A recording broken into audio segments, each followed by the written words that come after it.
There's first, second, and third wave feminism. First wave feminism is that women should have a right to vote. Second wave feminism had a lot of problems, which is the female liberation movement, that women should not just be at home, but they should get into the workforce. Third wave feminism is complete garbage, which is toxic modern day feminism, which is irreconcilable with any decent society, which is far more about hating men than actually respecting women.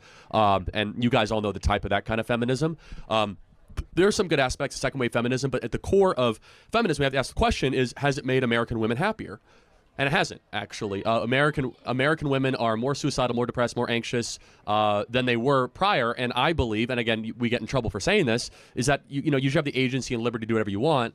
But many women, a majority, like 90+% deep down, have this urge to reproduce and to raise children. And we are telling them to forsake that and go become a CEO of a shoe company. And we're wondering why so many young ladies are miserable and angry, because they're at war with something within them that they actually want to do, which is to have a relationship, have children, and nurture future humans into this world.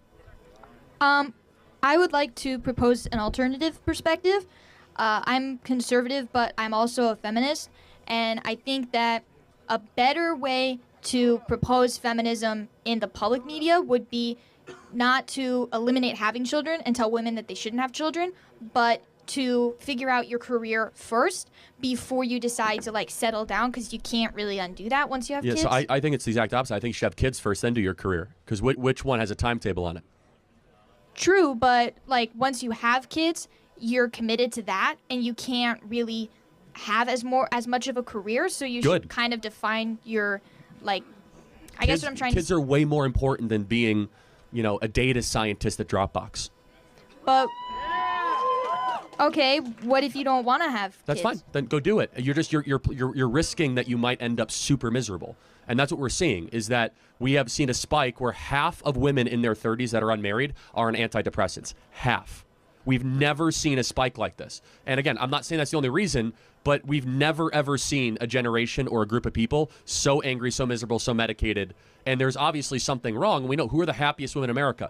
Women with 3 or more kids are the happiest women in America. Least suicidal. Yes, right?